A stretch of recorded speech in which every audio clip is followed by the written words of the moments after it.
Gather my strength back, y'all. He just had your flashlight out looking for me. Girl, I slept just about all day yesterday. My body's like recovering. All right, okay, we live in both places. Okay, y'all, hold on. Let me grab a little bit of water real quick. Hold up. Should have got my bottled water from upstairs.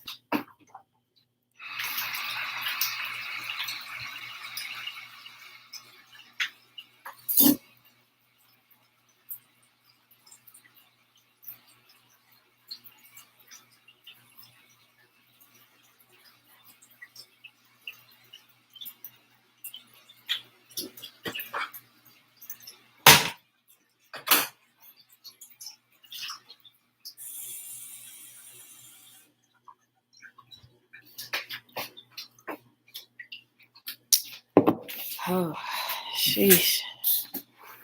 Okay. All right, y'all. Happy Monday. Happy Monday. Today is September the, I don't know. Hold on. I gotta look at my book. The 20th. Okay, the 20th. Yeah. September the 20th, 2021. Day 264 of year 3 of reading through the books of the law and the prophets, and of the 3-year consecutive day count. Day 933. Tomorrow we'll be here, y'all. The tabernacles begins tomorrow.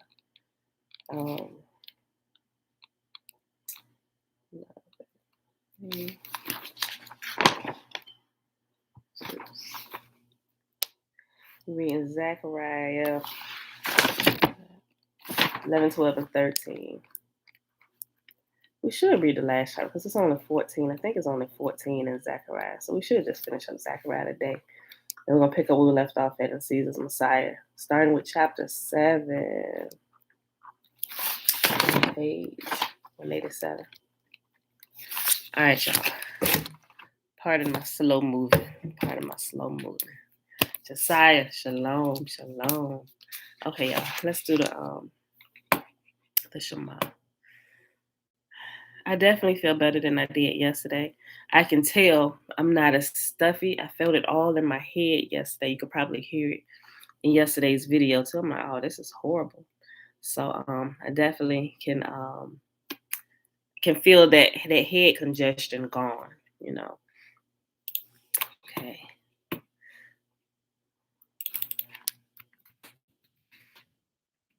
All right, y'all. Remember, the Shema is found in Deuteronomy chapter 6. We'll start at verse 3. But remember, read the full chapter. I just pulled out the meat and potatoes and the gist of it for you.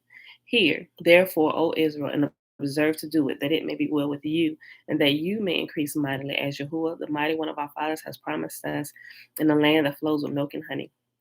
Hear, O Israel, Yahuwah, our mighty one, he is one. And you shall love Yahuwah, your mighty one, with all your heart and with all your soul and with all your might. And these words which I command you this day shall be in your heart, and you shall teach them diligently unto your children, and shall talk of them when you sit in your house, when you walk by the way, when you lie down, and when you rise up. And you shall bind them for a sign upon your hand, and they shall be as frontlets between your eyes. And you shall write them upon the posts of your house and on your gates. And Yahuwah commanded us to do all these statutes, to fear Yahuwah, our mighty one, for our good always, that he might preserve us alive, as it is at this day. And it shall be our righteousness if we observe to do all these commandments before Yahuwah, our mighty one, as he has commanded us. Okay. Let's hop right on over here. Zechariah 11.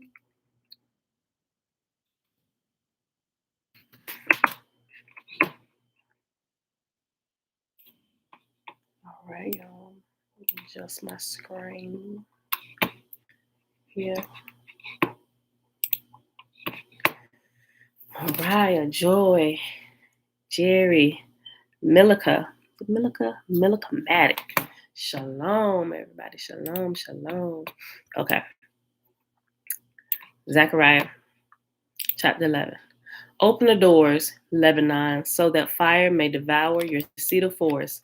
Weep, you cypress trees, for all the ruined cedars. The most majestic ones have fallen. Weep, you oaks of Bashan, for the thick forests have been cut down. Listen to the wailing of the shepherds, for their rich pastures are destroyed. Hear the young lions roaring, for their thickets in the Jordan valley are ruined. Good and evil shepherds. This is what Yahuwah, my God, says. Go and care for the flock that is intended for slaughter. The buyers slaughter their sheep without remorse. The sellers say, Praise the Lord. Now I am rich. Even the shepherds have no compassion for them. Likewise, I will no longer have pity on the people of the land, says Yahuwah. I will let them fall into each other's hands and into the hands of their king. They will turn the land into a wilderness, and I will not rescue them. So I cared for the flock intended for slaughter, the flock that was oppressed. Then I took two shepherd staff and named one Favor and the other Union. I got rid of their three evil shepherds in a single month. I became impatient with these sheep, and they hated me too. So I told them, I won't be your shepherd any longer. If you die, you die. If you are killed, you are killed. And let those who remain devour each other. Then I took my staff called Favor and cut it into two, showing that I had revoked the covenant I have made with all the nations. That was the end of my covenant with them. The suffering flock was watching me, and they knew that Yahuwah was speaking through my actions. And I said to them, If you like, give me my wages, whatever I am worth, but only if you want to. So they counted out for my wages 30 pieces of silver. And Yahuwah said to me, Throw it to the potter, this magnificent sum at which they valued me. So I took the 30 coins and threw them to the potter in the temple of Yahuwah. Then I took my other staff, Union, cut it into two, showing the bond of unity between Judah and Israel was broken. Then Yahuwah said to me, Go again and play the part of a worthless shepherd. This illustrates how I would give this nation a shepherd who would not care for those who are dying, nor look after the young, nor heal the injured, nor feed the healthy. Instead, this shepherd will eat the meat of the fattest sheep and tear off their hooves. What sorrow awaits this worthless shepherd who abandons the flock? The sword will cut his arm and pierce his right eye. His arm will become useless and his right eye completely blind. Chapter Zechariah, chapter 12. Dream Sky Lover, good morning. Future deliverance for Jerusalem. This message concerning the fate of Israel came from Yahuwah. This message is from Yahuwah, who stretched out the heavens, laid the foundations of the earth, and formed the human spirit. I will make Jerusalem like an intoxicating drink that makes the nearby nations stagger when they send their enemies to besiege Jerusalem and Judah. On that day, I will make Jerusalem an immovable rock. All the nations will gather against it to try and move it, but they will only hurt themselves. On that day, says Yahuwah, I will cause every horse to panic and every rider to lose his nerve. I will watch over the people of Judah, but I will blind all the horses of their enemies. And the clans of Judah will say to themselves, The people of Jerusalem have found strength in Yahuwah, the God of heaven's armies, as their God. On that day, I will make the clans of Judah like a flame that sets a wood pile ablaze, or like a burning torch among sheaves of grain. They will burn up all the neighboring nations, right and left, while the people living in Jerusalem remain secure. Yahuwah will give victory to the rest of Judah first, before Jerusalem, so that the people of Jerusalem and the royal line of David will not have greater honor than the rest of Judah. On that day, Yahuwah will defend the people of Jerusalem. The weakest among them will be as mighty as King David, and the royal descendants will be like God, like the angel of Yahuwah who goes before them. For on that day, I will begin to destroy all the nations that come against Jerusalem. Then I will pour out a spirit of grace and prayer on the family of David and on the people of Jerusalem. They will look on me, whom they have pierced, and mourn for him as an only son.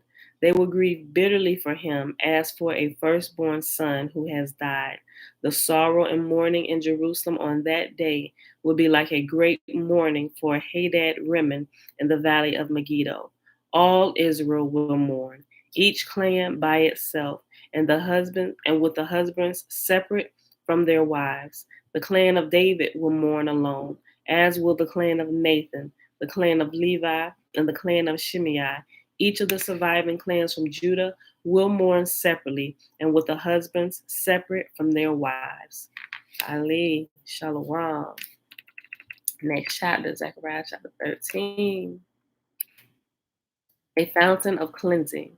On that day, a fountain will be opened for the dynasty of David and for the people of Jerusalem, a fountain to cleanse them from all their sins and impurity. And on that day, says Yahuwah, the God of heaven's armies, I will erase idol worship throughout the land, so that even the names of the idols will be forgotten. I will remove from the land both the false prophets and the spirit of impurity that came with them. If anyone continues to prophesy, his own father and mother will tell him, you must die, for you have prophesied lies in the name of Yahuwah. And as he prophesies, his own father and mother will stab him. On that day, people will be ashamed to claim the prophetic gift. No one will pretend to be a prophet by wearing prophet's clothes. He will say, I am no prophet, I'm a farmer. I began working for a farmer as a boy. And if someone asks, then what about those wounds on your chest? He will say, I was wounded at my friend's house. The scattering of the sheep. We still see a lot of this foolishness going on now. People calling themselves prophets and prophetesses, and I swear for Bob, they got all kinds of words every single day, but not everything that what the original prophets did. Because I don't want to use all my strength to talk about this today. Hold on. But prophets that Yahuwah sent only got one word for you, and it's not normally a word for everybody. It's for Yahuwah's people directly. Stop your crap. Stop the shenanigans. Get back to doing what's right. That's all the prophets ever come to say, right? Yahuwah may give them a dream or vision to show you where you headed if you keep on your destructive path. But the only thing the prophets really got to say is repent and return to the ways of life that Yahuwah has set out for his people, right? Other than that, they ain't coming to give all these other kind of words that we see them giving today. That's what makes me like, cut that crap off. All right. The scattering of the sheep. Awake, O sword, against my shepherd, the man who is my partner, says Yahuwah, the God of heaven's armies. Strike down the shepherd, and the sheep will be scattered. And I will turn against the lambs. 2/3 of the people in the land will be cut off and die, says Yahuwah, but 1/3 will be left in the land. I will bring that group through the fire and will make them pure. I will refine them like silver and purify them like gold. They will call on my name. I will say, these are my people. Then they will say, Yahuwah is our God. Last chapter for today. I know that was 3, but we're reading the last chapter of Zechariah since it's only 14 chapters, right? Then we'll start Malachi tomorrow. All right. Yahuwah will rule the earth. Watch for the day Yahuwah is coming. Watch for the day of Yahuwah is coming when your possessions will be plundered right in front of you. I will gather all the nations to fight against Jerusalem. The city will be taken, the houses looted, and the women raped. Half the population will be taken into captivity, and the rest will be left among the ruins of the city. Then Yahuwah will go out to fight against those nations as he has fought in times past. On that day, his feet will stand on the Mount of Olives, east of Jerusalem, and the Mount of Olives will split apart, making a wide valley running from east to west. Half of the mountain will move toward the north and half toward the south. You will flee through this valley, for it will reach across to Azel. Yes, you will flee as you did from the earthquake in the days of King Uzziah of Judah. Then Yahuwah, my God, will come, and all his holy ones with him. On that day, the sources of light will no longer shine, yet there will be continuous day. Only Yahuwah knows how this could happen. There will be no normal day and night, for at evening time it will still be light. On that day, life giving waters will flow out from Jerusalem, half toward the Dead Sea and half toward the Mediterranean, flowing continuously in both summer and winter. and Yahuwah will be king over all the earth. And on that day, there will be one Lord. His name alone will be worshipped. All the land of Geba, north of Judah to Rimmon, south of Jerusalem, will become one vast plain. But Jerusalem will be raised up in its original place and will be inhabited all the way from the Benjamin gate over to the site of the old gate, then to the corner gate, and from the tower of Hananel to the king's wine presses. And Jerusalem will be filled, safe at last, never again to be cursed and destroyed. And Yahuwah will send a plague on all the nations that fought against Jerusalem. Their people will become like walking corpses, their flesh rotting away. Their eyes will rot in their sockets, and their tongues will rot in their mouth. On that day, they will be terrified, stricken by Yahuwah with great panic. It sounds like The Walking Dead, don't it? Listen to this. Zombies. I ain't saying zombies coming, but I'm just saying. I'm sure this is where they pulled some of that stuff from. If you ever watched The Walking Dead, it's a lot of scriptural references in there through it. And when I had read this after I had watched the series, I'm like, clearly this is where they pulled that from. They got the the plot of it from. Listen. And Yahuwah will send a plague on all the nations that fought against Jerusalem. Their people will become like walking corpses, their flesh rotting away. Their eyes will rot in their sockets, and their tongues will rot in their mouths. On that day, they will be terrified, stricken by Yahuwah with great panic. They will fight their neighbors hand to hand. Judah too will be fighting at Jerusalem. The wealth of all the neighboring nations will be captured, great quantities of gold and silver and fine clothing. This same plague will strike the horses, mules, camels, donkeys, and all other animals in the enemy camps. In the end, the enemies of Jerusalem who survive the plague will go up to Jerusalem each year to worship the King, Yahuwah, the God of heaven's armies, and to celebrate the festival of shelters, which begins tomorrow. Any nation in the world that refuses to come to Jerusalem to worship the King, Yahuwah, the God of heaven's armies, will have no rain. If the people of Egypt refuse to attend the festival, Yahuwah will punish them with the same plague that he sends on the other nations who refuse to go. Egypt and the other nations will all be punished if they don't go to celebrate the festival of shelters. On that day, even the harness bells of the horses will be inscribed with these words: Holy to Yahuwah. The cooking pots in the temple of Yahuwah will be as sacred as the basins used beside the altar. In fact, every cooking pot in Jerusalem and Judah will be holy to Yahuwah, the God of heaven's armies. All who come to worship will be free to use any of these pots to boil their sacrifices. And on that day, there will no longer be traitors in the temple of Yahuwah, the God of heaven's armies. That, my beautiful people, is our reading for today. That was the rest of Zechariah, chapter 11, 12, 13, and 14. We'll start Malachi tomorrow. That's pretty short.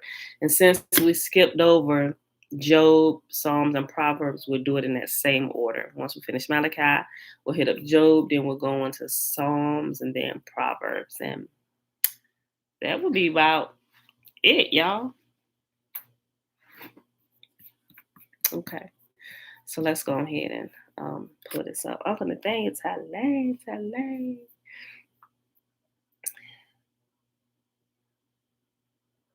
Hallelujah, Ali. Hard head. That verse confuses me with all the tribes. Will all the tribes be living in segregation from each other? No, I don't think they'll be living in segregation because we're gonna be joined together, right? Yahuwah says that he's gonna all the separation and stuff that happens. Dashida, hey girl, hey, that has happened amongst Yahuwah's people, all that's gonna be done away with, right? I gotta go back to the verse. I think he was talking about. Hold on, let me look quick.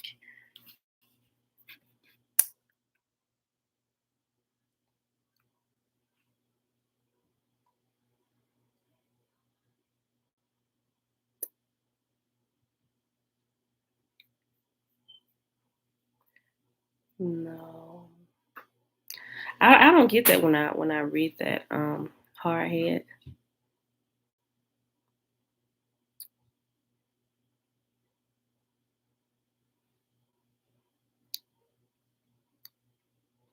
Yeah, I don't think that means that you as people are going to be living in separation. Do you mean separation from the rest of the world?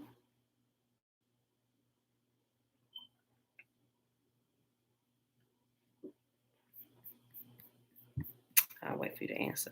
But anyway, let me go ahead and pull up Caesar's Messiah, y'all. All right. Feel my strength coming back, y'all. I slept pretty much all day yesterday. My body fighting off whatever it is. It's fighting off, burning up, sweating and stuff. Like I said earlier, the congestion in my head is gone. I can definitely feel that. I can hear better. I don't feel like my ears popping.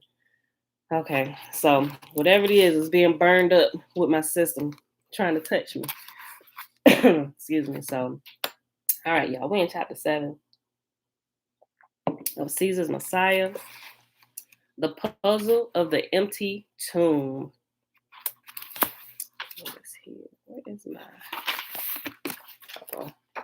my metal bookmark piece? There we go. All right. Thanks, Joy. Thanks, Dream Sky Lover. Okay, y'all. The puzzle of the empty tomb. As noted by many scholars, the four Gospels each give a different time for the first visit to Je.sus tomb, though they all agree that a character named Mary Magdalene is the first visitor. The four Gospels also contradict one another. The four Gospels also contradict one another about whether Mary Magdalene is alone when she first comes to the tomb, and about how many individuals are either inside or outside the tomb when she arrives. Since I had already realized that there was nothing inadvertent in the Gospels, I wondered about the purpose of these contradictions. My efforts to answer this question led me to the discovery of another, more logical way to understand the New Testament stories of Je.sus' resurrection than I had heard of previously, that the four different versions create one story that should be read intertextually. Okay. They just can't wait, can they? No, they can't wait. Get ready. Okay, babe. All right, just call me when you're done, honey. Okay. I love you. Love you too. All right. Keeping in mind the ancient Hebrew tradition of reading their literature intertextually, it is congruent that the Romans would use this technique for their lampoon. The puzzle is ingenious because it allows the uncritical reader who would accept the contradictions to come to the conclusion that Je.sus has indeed risen from the dead, whereas the reader who reads critically and uses logic, the cognoscity, what? Hold on, y'all. Cognoscity. Cognoscenit. Okay. Whereas the reader who reads critically and uses logic, the cognoscity, will see that the tomb is empty.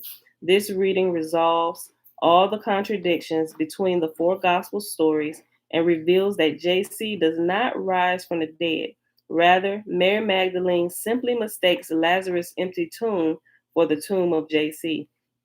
This misunderstanding then sets off a comedy of errors, during which the disciples mistake one another for angels and thereby delude themselves into believing that their Messiah has risen from the dead.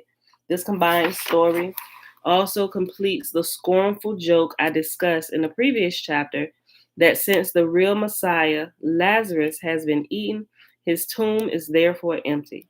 To understand this combined story is quite simple, requiring only that the reader think logically.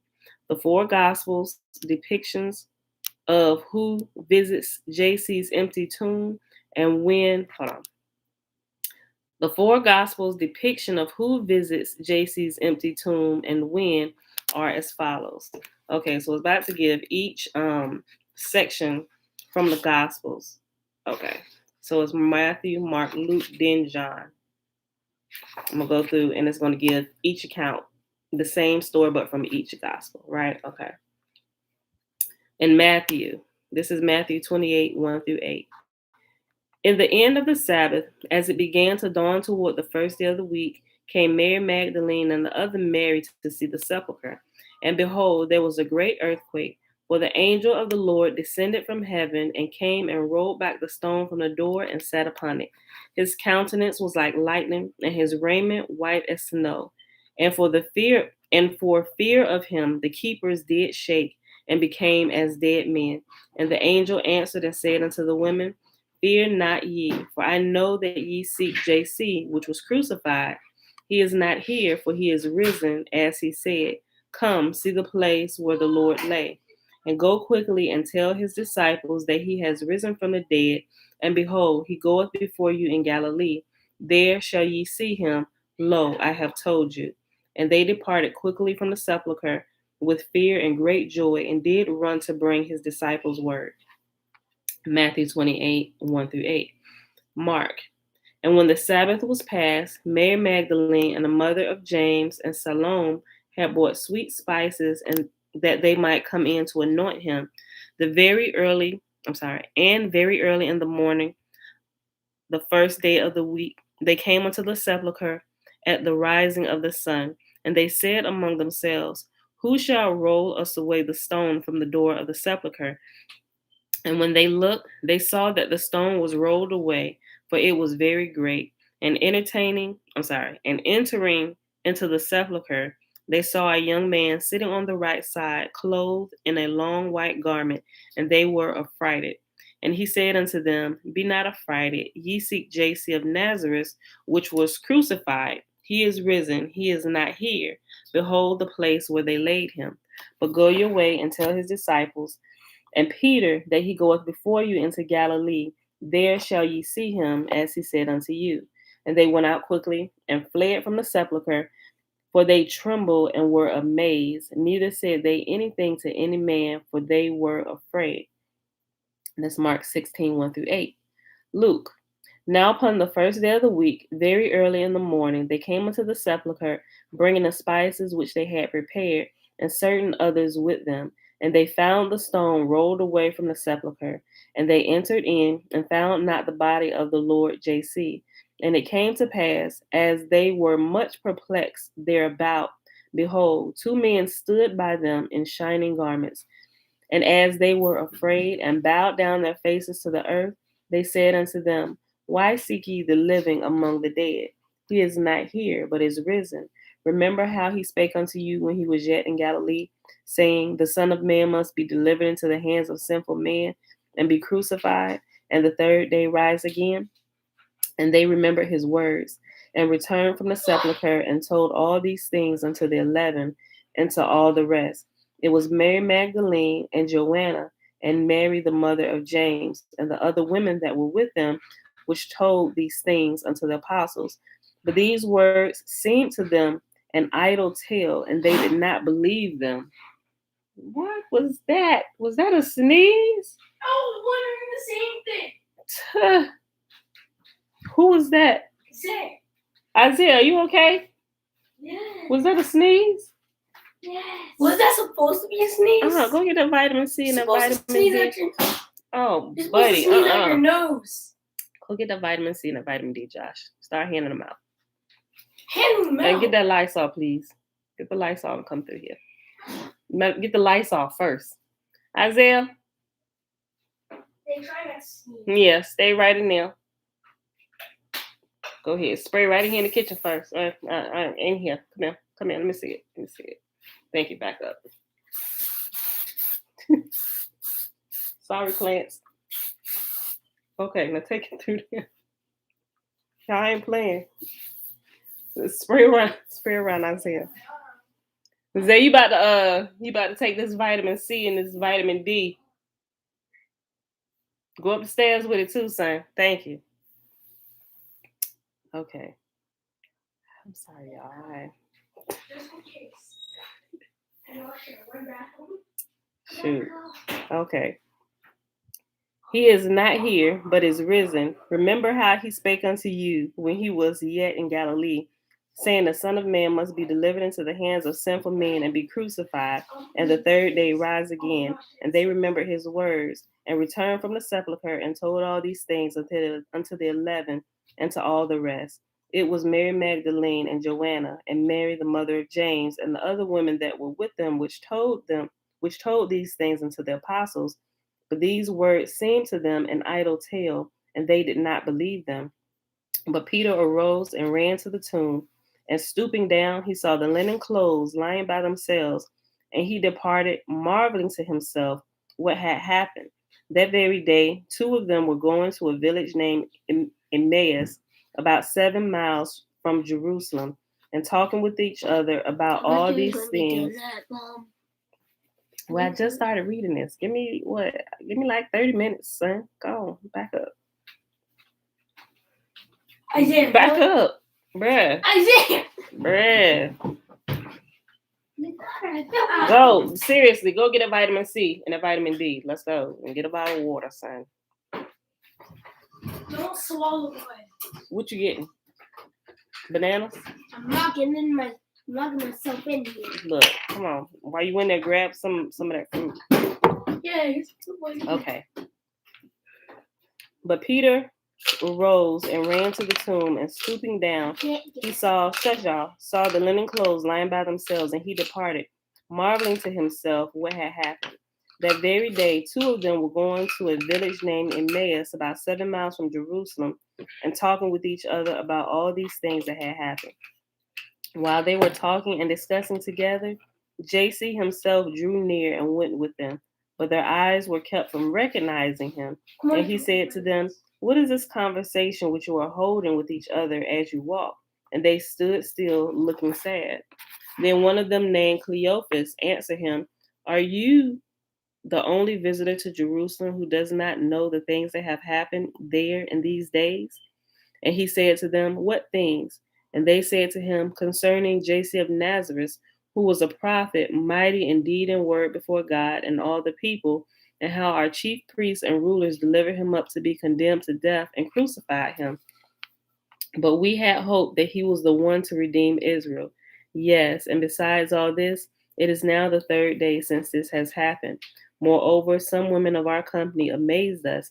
They were at the tomb early in the morning and did not find his body, and they came back saying that they had even seen a vision of angels who said he was alive. Some of those who were with us went to the tomb and found it just as the woman had said, but him they did not see. Luke 24, 1 through 24.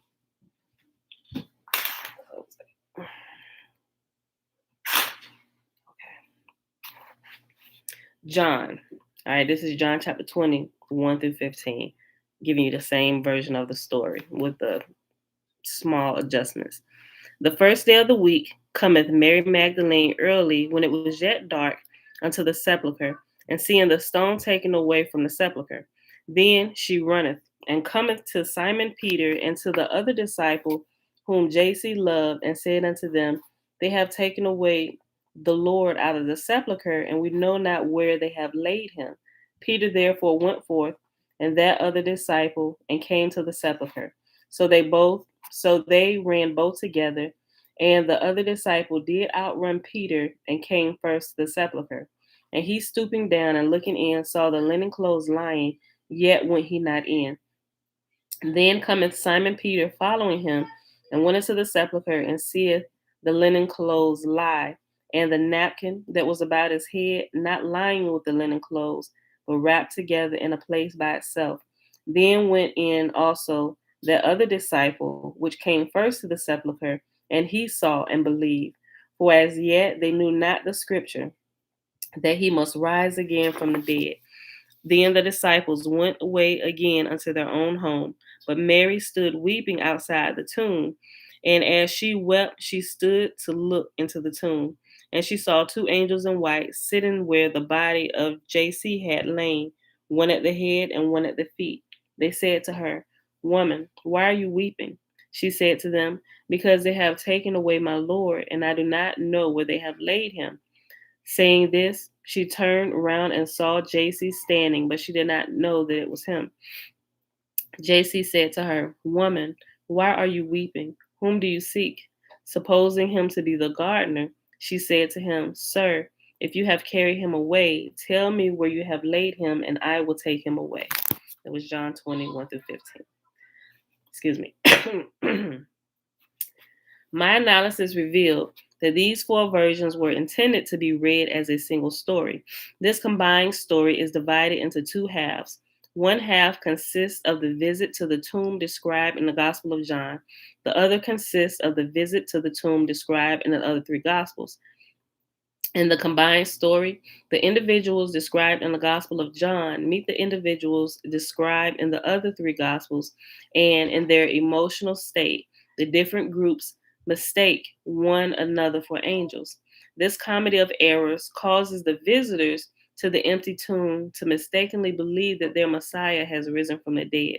To see how the 4 versions combine into one continuous story, it is first necessary to recognize that the New Testament places the contradictory versions in one temporal stream of events, and that each version enters this shared stream of events at a different point.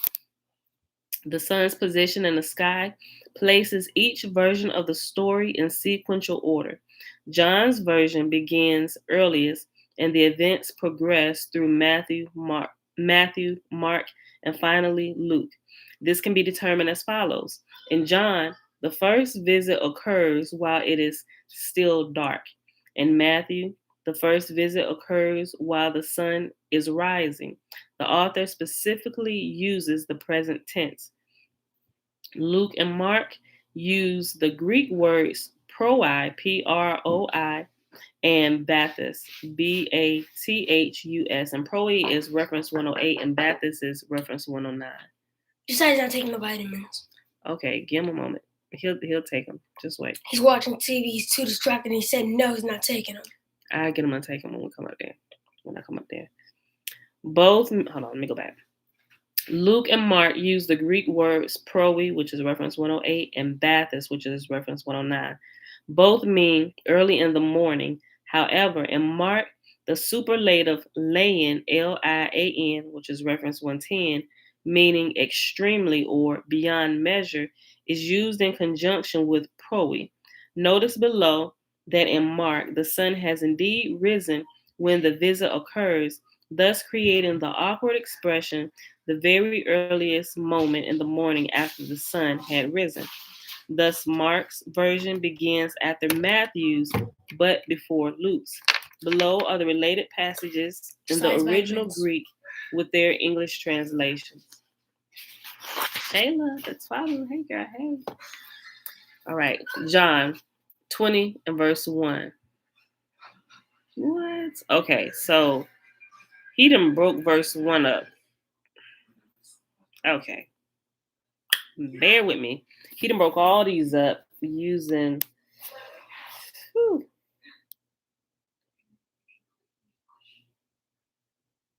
Okay, he's using all these Greek words, but in the brackets is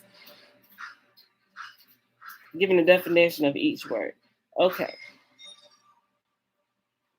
Okay, so if you got the book, let me just show y'all. If you got the book, you will be able to see. Hold on, let me show it. Okay. So it's giving the verses in Greek, but in brackets, it's actually giving the English word for each of the hey, turn it down. Each English word for the Greek. So I'm gonna skip all the Greek, but you don't just like skip through it. He's giving it to you for a reason. I might screw all this up. Okay. It's gonna sound like a bunch of gibberish. Let me just read it. Okay. John 20 and 1. Chill out. Where's Josh? He's down here. Okay. This gonna say the is the THD, like the D, but on the Mia first day, y'all, I'm gonna read the English. You're gonna have to get this and see what I'm talking about. But on the first day of the week, Mary the Magdalene comes early, dark, still it being to the tomb, and sees the stone taken away from the tomb. Okay, and between all of that, it's the the Greek word, and it's given the English translation. Okay. Matthew 28:1. Now late on Sabbath, as the sun was dawning. Mark 16:2. And extremely early in the morning on the first day of the week, they come to the tomb having risen the sun. Luke 24:1. But on the first day of the week, early in the morning, they came to the tomb. All right. The relative position of the sun indicates that the four visits do not occur simultaneously, but rather within a sequence on the same day and within moments of one another. The first visit is the one given in John because Mary Magdalene visits Je.sus tomb in the dark, while the other three visits occur either during or after sunrise. Quote, the first day of the week cometh Mary Magdalene early, when it was yet dark, unto the sepulchre, and seeth the stone taken away from the sepulchre. End quote. That's John 20:1, which we just read up there. And they had it all broken up. Wait a minute, guys. What? Y'all stay out my refrigerator. Yeah, okay. Move. Move. That don't mean you're going to get one. Move, boy. Quit squeezing my arm. Bye. The fact that Mary Magdalene is described as being in the dark not only establishes that this is the beginning of the combined story, it is also the start of the lampoon. In the dark, Mary sees a tomb that has had its stone moved away. Of course, in the dark, it is easy to make a mistake about whose tomb it is, especially if there is another tomb close by that also has had its stone rolled away. In fact, the Gospel of John describes just such a tomb, the tomb of Lazarus. Then J.C., deeply moved again, came to the tomb. It was a cave, and a stone lay upon it. J.C. said, take away the stone, end quote. And that's John 11:38-39. It is important to note that in the New Testament, Lazarus' resurrection occurs the same week as J.C.'s burial and in the same general location. Bethany, the village where Lazarus lived, was located just outside Jerusalem on the Mount of Olives. The New Testament also states that Lazarus left behind burial clothes and a salderon, a funeral cloth used to cover the face of the corpse, exactly like those found in the tomb of J.C. Joshua and they're not minding their business. You shouldn't be in my refrigerator. They're not minding their business. So you want to do what's wrong and nobody tell on you? You shouldn't be in our refrigerator. Get these vitamins and take them. And stay out my refrigerator if I kick you out of the room. Go. Take them. Get out of here. Okay. Quote, the dead man came out, his hands and feet bound with bandages, and his face wrapped with a cloth, a salderon. J.C. said to them, unbind him and let him go. End quote. That's John 11:44. I believe that these facts, though they have no theological significance, are included in the New Testament to allow the alert reader to understand that the tomb of Lazarus has had its stone removed, is adjacent to J.C.'s tomb, is empty at the time that J.C. is entombed, and has the same burial clothes inside as those discovered in J.C.'s tomb. In other words, the details indicate that Lazarus' tomb is parallel of J.C.'s tomb.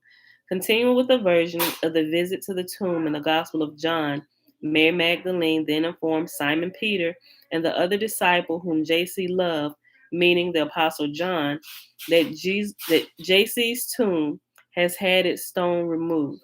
However, notice below that it is not Simon Peter, but Peter and the other disciple who are then described as running to the tomb. The other disciple arrives first, but does not enter the tomb. Quote, then she runneth and cometh to Simon Peter, and said to the other disciple whom J.C. loved, and said unto them, they have taken away the Lord out of the sepulchre, and we know not where they have laid him. Peter therefore went forth, and the other disciple came to the sepulchre. So they ran both together, and the other disciple did outrun Peter and came first to the sepulchre. End quote. John 20, verses 2 through 4. Oh, that was slick. I caught that. So the author, by including the odd details of the race between Peter and the other disciple, creates a moment where there is one individual outside the tomb because for some reason, after beating Peter to the tomb, the other disciple does not enter it but only looks in. However, notice that he does inspect the inside of the tomb, so he is aware while still on the outside that the tomb that hold on. So he is aware while still on the outside of the tomb that JC has risen. And he quote, and he stooping down and looking in saw the linen clothes lying, yet he went not in, end quote. And that's John 20, verse 5. The author of John now points out that there is a period of time during which one person, Simon Peter, is alone in the tomb because the other disciple chooses to wait outside. Quote, then cometh Simon Peter following him, and went into the sepulchre, and seeth the linen clothes lie, and the napkin that was about his head, not lying with the linen clothes, but wrapped together in a place by itself. End quote. That's John 20, verse 6 to 7. At this point, not Peter, but Simon Peter arrives and is the first person to actually enter the tomb. And once inside, sees the linen clothes lying and the sounderon, reference 111. Notice that the reader's attention is drawn to the linen clothes and the sounderon on the three consecutive lines. Hold on. Notice that the reader's attention is drawn to the linen clothes and the sounderon on three consecutive lines. The salderon was a funeral cloth used by Romans, not by Jews. Next, the author provides another strange detail that the other disciple eventually does enter, creating a moment when the two men are alone in the tomb. Quote, then went in also that other disciple which came first to the sepulchre, and he saw and believed. End quote. John 20, verse 8. At this point, Simon Peter and John returned home. Quote, then the disciples went away again unto their own home. End quote.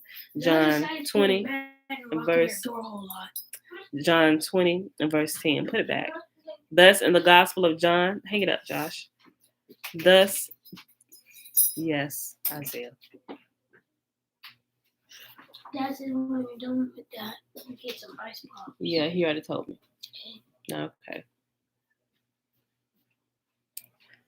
Thus, in the Gospel of John, the sequence of events when Simon Peter and John visit the empty tomb is, first, one individual on the outside of the tomb. Second, one individual on the inside of the tomb. Third, two individuals inside the tomb.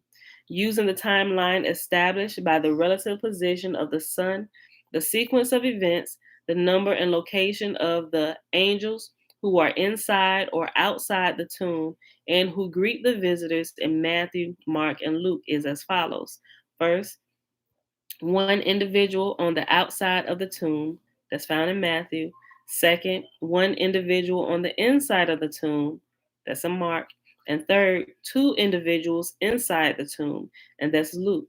Obviously, the sequence of events in John is the same as the sequence of encounters with the angels in the other three Gospels. The timeline shown by the relative position of the sun places Simon Peter and the other disciple at the exact time and location and in the same number as the first three encounters with the angels described in the other Gospels. However, there is yet another encounter with angels described in the New Testament. In the Gospel of John, after Simon Peter and John return home, a character named Mary is described as standing outside the tomb weeping. She stoops down and sees two angels inside the tomb. She then turns and encounters JC on the outside of the tomb. Quote, but Mary stood weeping outside the tomb, and as she wept, stooped to look into the tomb, and she saw two angels in white sitting where the body of JC had lain, one at the head and one at the feet. They said to her, "Woman, why are you weeping?"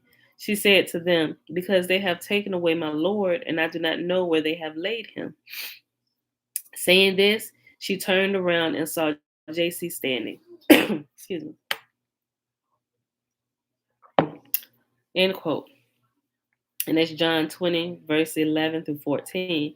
If, as I am suggesting, Simon Peter and John are the angels that Je.sus' followers encountered in the visit to the tomb described in Matthew, Mark, and Luke, then who are the angels that Mary encounters in the passage above?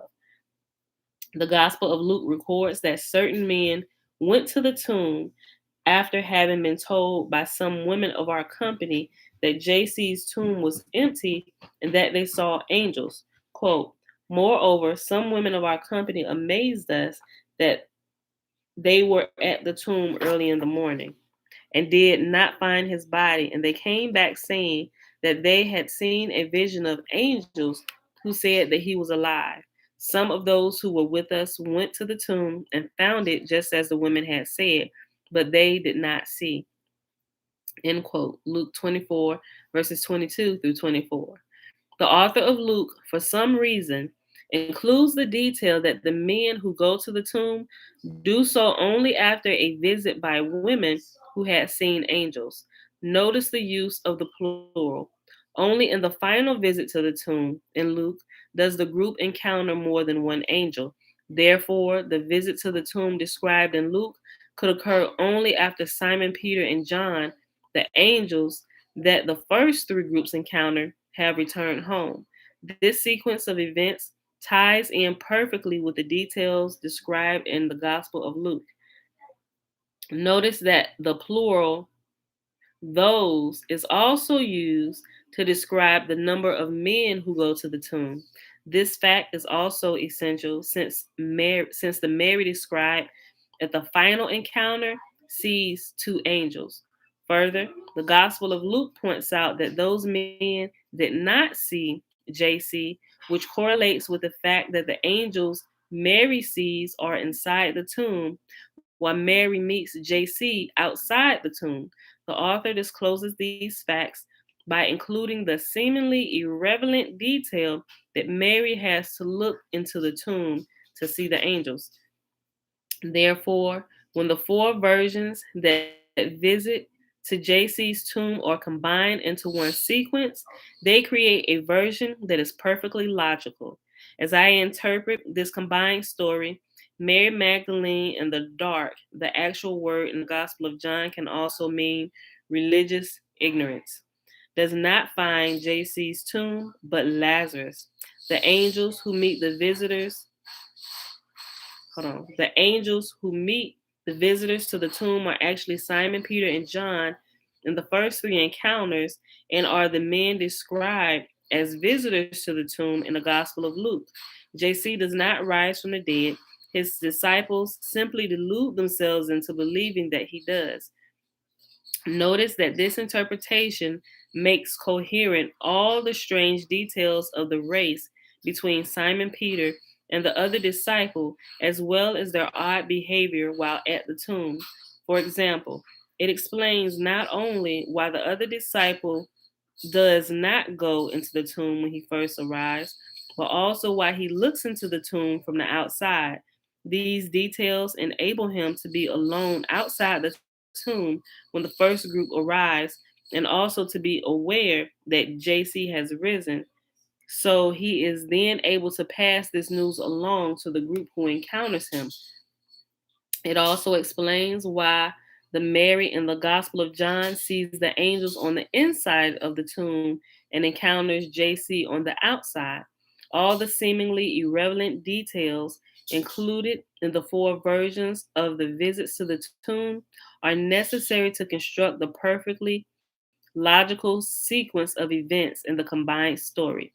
This fact that of the five versions, only the combined version is logical is another example of what I see as the truth of the New Testament. That is, its authors did not intend the alert reader to take it seriously. Individuals who think logically and have a sense of humor were intended, at least eventually, to understand its comic level. The meaning of the combined story is clear. For example, what if in our day and age, four groups claim to have seen angels near a cave on the same day in the following sequence? The first group encounters one angel outside the cave. The next group encounters one angel inside the cave. Then the third group encounters two angels inside the cave. Finally, an individual encounters two angels inside the cave. Though few would believe such stories, if it were then discovered that other individuals had been either inside or outside the cave at the same time and in the same number in sequence, then such stories of seeing angels would be universally understood to be products of overwrought imaginations. To me, the only possible meaning of the combined story is that the disciples mistake one another for angels and thus pass Mary Magdalene's error on to one another until they all believe that JC is risen from the dead. Now, the only question is whether the combined story was intentionally created. I believe that the authors of the New Testament left us a way to answer this. If the combined story was intentionally created, it was the product of a single individual or group. The four Gospels, on the other hand, present themselves as the products of four separate authors. The probability that four authors could accidentally record the statements of fact necessary to create the combined story can actually be computed. The resulting probability demonstrates that the combined story was not the accidental product of four separate authors, but was deliberately created. I'm almost getting tongue tied here. Okay. At first glance, the perfect fit that exists in the combined story may not seem extraordinary. After all, it is made up of only four elements, these being the position of the sun, visitors looking or not looking into the tomb, either zero, one, or two characters being present, and the encounter occurring either inside or outside the tomb. However, when one determines the probability of any particular sequence, the length of the sequence can be more important than the unusualness of the individual events within it. I believe that the authors of the New Testament were aware of this principle and it I'm sorry, and use it here as a way of communicating to the educated reader that the combined story is the correct interpretation of the story of JC's resurrection. The truth is communicated using a mathematical rather than a verbal language so that it could not be seen by the ignorant. If Titus had designed the New Testament to satirically disclose that he was JC, he would have wished there to be some way to confirm that its satirical dimension was correct. With their crude system of numbers, the Romans could not do any higher math. However, they were great gamblers and knew odds well. The authors made sure that the odds of the combined story being accidentally created were both able to be calculated and too small for an astute person to take seriously. To clarify how the odds on the combined story can be calculated, I have edited the Four Gospels version of the first visit to JC's tomb into the irreverently comic combined version, in which all the elements in the four stories fit together without contradiction. Quote, hold on, is this his? Hold on. I think this is his right here. He putting it together. Okay. The first day of the week cometh Mary Magdalene early, when it was yet dark, unto the sepulchre, and seeth the stone taken away from the sepulchre. Then she runneth and cometh to Simon Peter and to the other disciple whom JC loved, and said unto them, They have taken away the Lord out of the sepulchre, and we know not where they have laid him. Peter therefore went forth and that other disciple and came to the sepulchre. So they ran both together, and the other outran and came first to the sepulchre. And he, stooping down and looking in, saw the linen clothes lying, yet went he not in. So the author of John, end quote. So the author of John has created a moment when there is a single man outside the tomb. In Matthew, there is also such a moment which occurs second in the temporal sequence when the sun is said to be dawning. Quote, in the end of the Sabbath, as it began to dawn toward the first day of the week, came Mary Magdalene and the other Mary to see the sepulchre. And behold, there was a great earthquake, for the angel of the Lord descended from heaven and came and rolled back the stone from the door and was sitting upon it. End quote. That's Matthew 28, 1 through 2. The Greek word seismos, translated in the passage above as earthquake, is more commonly used to describe simply a shaking or a commotion. Reference 113. Within the satiric interpretation, it simply describes the shaking of the ground caused by the running of the disciples. Quote, I had to call them back. Sorry about that, y'all. Okay. I read that again. The Greek word seismos, translated in the passage above as earthquake, is more commonly used to describe simply a shaking or a commotion. Reference 113.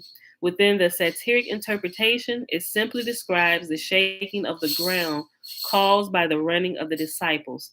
Quote, his countenance was like lightning and his raiment white as snow. And for fear of him, the keepers did shake and became as dead men. And the angel answered and said unto the woman, fear not ye, for I know that ye seek Je.sus, which was crucified. He is not here, for he is risen, as he said.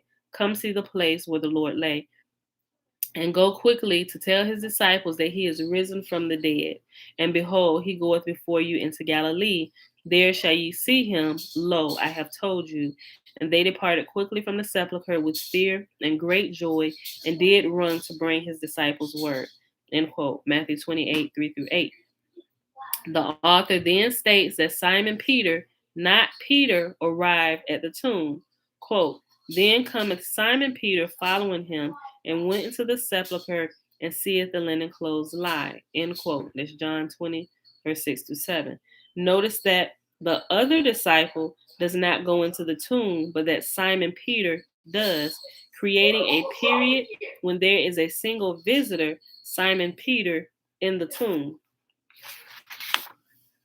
Quote, the napkin that was about his head, not lying with the linen clothes, but wrapped together in a place by itself. End quote. John 20, verse 7. Quote, very early in the morning on the first day of the week, they came to the tomb when the sun had risen.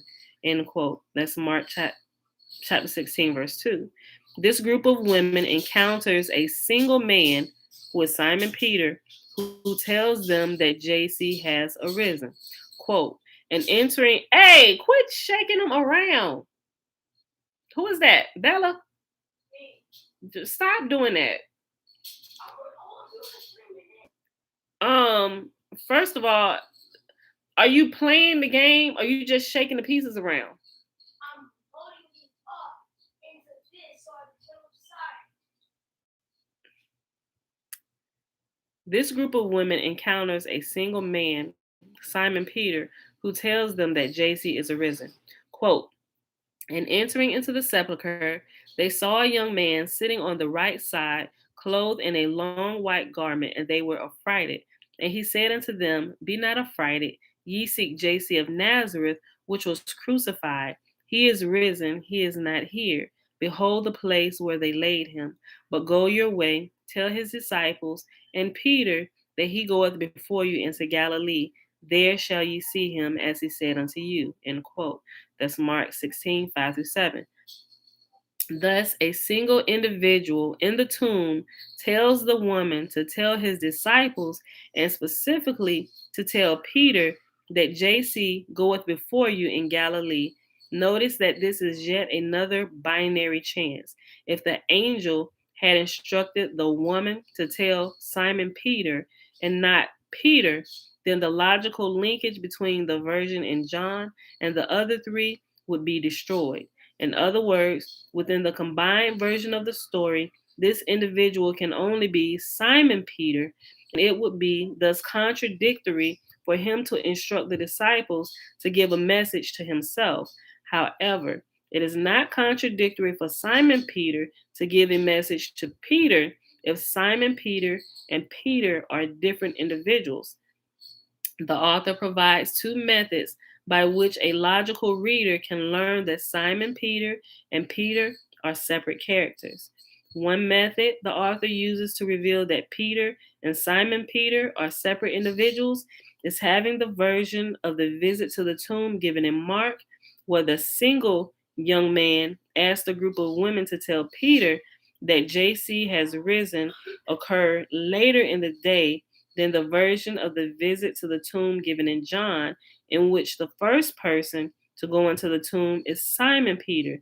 These facts create the following logical progression. I'm going to read through this progression and then we're going to pause, y'all, because we had an hour. In the Gospel of John, which begins earliest, Simon Peter is the first person to go into the tomb. The young man in the tomb tells Mary Magdalene to tell Peter that JC has risen, showing that Peter has not been in the tomb yet. Therefore, Simon Peter cannot be Peter. The logical reader will identify the single individual whom the group encounters in the tomb as the only person who has been described as being in the tomb alone, that is, Simon Peter. Moreover, in the Gospel of Luke, the character named Peter does not go into the tomb first comes to it, but only looks into it.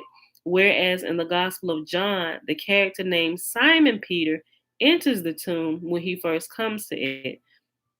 The reader has a choice: either accept a physical impossibility that an individual both went in and did not go into the tomb, or recognize that Peter and Simon Peter are separate characters.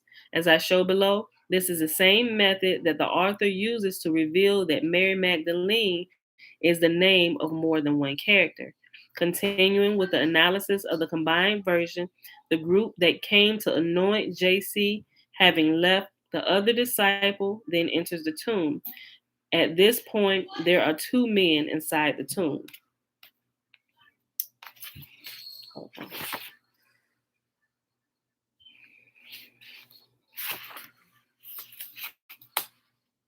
Okay. I'm trying to see where to cut this part off at. Okay. Okay. I think I probably should cut it off right here. All right. But I may have to backtrack to not tomorrow. Wednesday when we come back. Just to kind of. Okay. Let me just do this. Okay. Continuing with the analysis of the combined version, the group that came to anoint JC, having left the other disciple, then enters the tomb. At this point, there are two men inside the tomb. Quote, then went in also that other disciple which came first to the sepulchre, and he saw and believed. End quote. John 20, verse 8. Another group of women appears and encounters two men inside the tomb, Simon Peter and the other disciple. Quote, now on the first day of the week, very early in the morning, they and certain other women with them came to the tomb, bringing the spices which they had prepared. And they entered in and found not the body of the Lord JC. And it came to pass, as they were much perplexed thereabout, behold, two men stood by them in shining garments.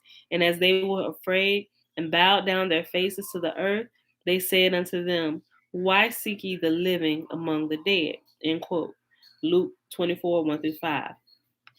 JC's followers who visit the empty tomb are thus deluded and then spread to the other disciples the misunderstanding that JC has risen from the dead. Excuse me. Notice how the author sets up the idea that the visitors enter the tomb.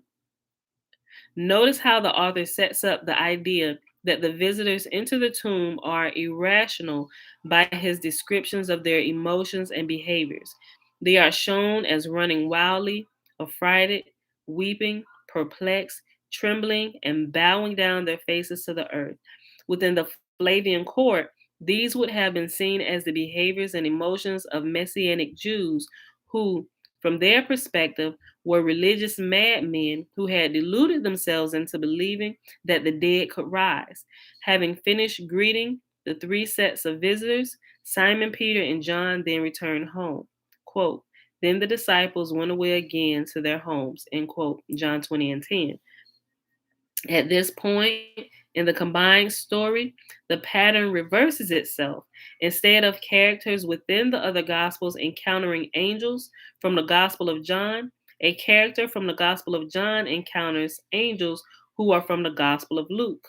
Quote, but Mary stood weeping outside the tomb, and as she wept, she stooped to look inside into the tomb and saw two angels in white sitting where the body of JC had lain, one at the head and one at the feet. They said to her, woman, why are you weeping? She said to them, because they have taken away my Lord, and I do not know where they have laid him. Saying this, she turned round and saw JC standing, end quote. John 20, verse 11 through 14. The angels, plural, Mary encounters above are logically the men, plural, described in Luke, who go to the tomb after being told that JC is risen by a group of women who had seen angels. Notice below that the men do not see JC, matching the fact that the angels Mary encounters inside the tomb and her encounter with JC is outside the tomb. Quote, moreover, some women of our company amazed us that they were at the tomb early in the morning and did not find his body, and they came back saying that they had even seen a vision of angels who said that he was alive. Some of those who were with us went to the tomb and found it just as the women had said, but him they did not see, end quote. And that is Luke 24, 22 through 24. We're gonna pause that right there, y'all, because this next section is gonna keep explaining this, but it gets into more, and it's gonna start calling out the errors, and it says what um, yeah, it's just going to start pouring out the whole passage as a comedy of errors, as it says. And it's going to start listing an error possibility. Yeah, it's going to start listing all of these ones and actually start using math and chain of multiplication to describe the probability, all that stuff. So we're going to pause right here. I think it's a good place. So we'll pick this back up tomorrow. It's getting real good. All right, y'all. Put this here. I hope y'all enjoyed the reading for today.